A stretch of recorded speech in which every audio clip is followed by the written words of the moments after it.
Welcome back to the Money and Wealth Show. I'm Sterling Fox. Our special guest this week is the chairman of Casey Research, in from Argentina, I might add. Doug Casey, nice to have you with us. And you were talking in the first segment, Doug, about wrong-headed moves by governments in all geographical corners of the planet, and they're all doing the wrong thing simultaneously. They're all printing too much money. Is there any individual government that's more or less guilty than anybody else, or are they all sort of in the same corner? They're all doing the wrong thing. There are three major power centers in the world right now: Western Europe, North America, and the Orient.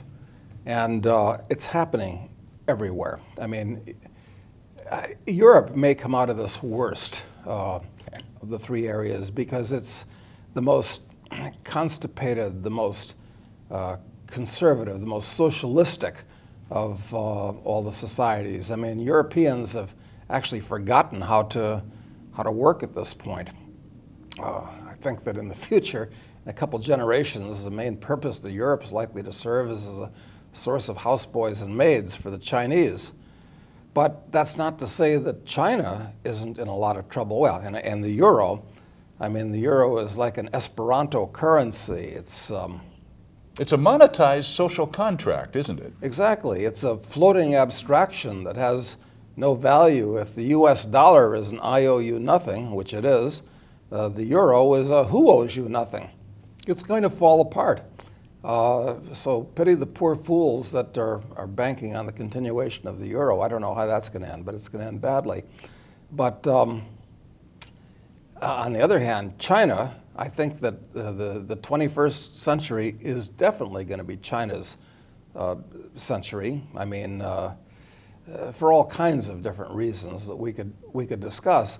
But in between now and the rest of the century, China's looking at some very, very tough times. They've had immense expansion over the last 30 years since the last emperor, Mao, died. The country has totally transformed itself. That's the good news. And there have been a lot of sound and genuine improvements, huge, made in China. China is in many ways a better place, a freer place to do business than the US or Canada. Why? Because they have much less regulation, their taxes are lower, they don't have all kinds of legacy costs and burdens on entrepreneurs. I mean, these are good things. These are reasons to be very favorably inclined towards China. But on the other hand, the Chinese government controls a lot of that economy. They've caused trillions of dollars of new yuan to be created that are floating into the economy, causing the construction of millions of square meters of buildings that aren't needed, that are up there for speculation.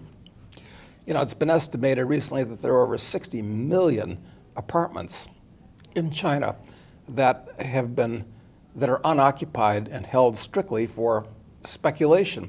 There's about 10 square feet of office space alone, that is currently empty or under construction or in the final stages of planning for every man, woman, and child in China. I mean, this is immense overbuilding. There are cities that have been built that are empty. There are shopping centers, the largest in the world, that are empty. Growth for growth's sake. Yeah, no, so what's going to happen is that this is all wasted capital, and the banks that have financed this and lent money are going to go bankrupt, and the Chinese, who are stupendous savers, so at some point, they're going to go to their bank and want their money back, and then the money is not there because it's all been dissipated in this real estate bubble. And if they get it back, it's going to be in worthless swan that the government will create. This is a real disaster building up in China. Shades of North America in the early 1930s. Well, when people tried to withdraw their funds after the 29 stock crash, and there were no funds to be had in those banks. No, and of course, that's why it's worse this time, because this time around, governments all over the world think that they have to kiss it and make it better, so they're going to print up money, so you're going to get your money back, but it's going to be like what happens when you go to what might have gone to a bank in Germany in the early 1920s or Zimbabwe recently. And this is even more of a disaster, because most of the Chinese, as most people around the world that are productive and save their money, they save it in the national currency. And if the governments destroy the national currency, now you're looking at a social catastrophe, not just a financial economic catastrophe. Are all national currencies at an equal level of risk as the Chinese currency? No, some are better than others, obviously. I mean, some governments are more responsible than others. But one of the problems is this. It's that it used to be that all currencies were backed by gold, yes, theoretically exchangeable on some basis with gold. But now the US dollar is what backs most currencies. The assets of most central banks in the world are US dollars. And the US dollar itself is a floating abstraction that's just in a heap of trouble. So those $2 trillion that the Chinese own today, they're not stupid. They realize that they're sitting on 2 trillion hot potatoes. But they might just dry up and blow away at some point. I mean, they're just pieces of paper.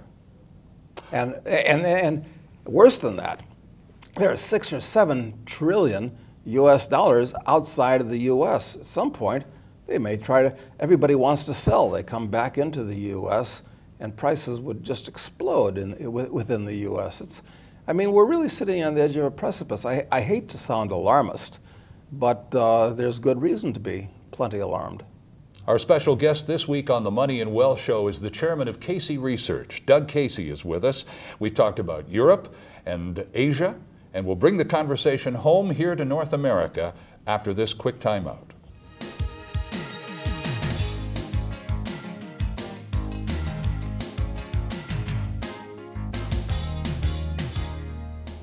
Good afternoon. My name is Larry Ray. I'm the president and CEO of Gold Ray Resources Corp., a company that trades on the TSX Venture Exchange and has the majority of its operations in China. We are currently developing a resource there with limited production at this time. Our goal is to increase this production up to about 1,200 to 1,500 tons per day. And to do that, we are negotiating with several Chinese companies, one of which will become our partner either directly into the company or into the project, which will allow us to move the project up to the desired tonnage. For further information, please visit our website at goldray.com or phone 604-531-9639.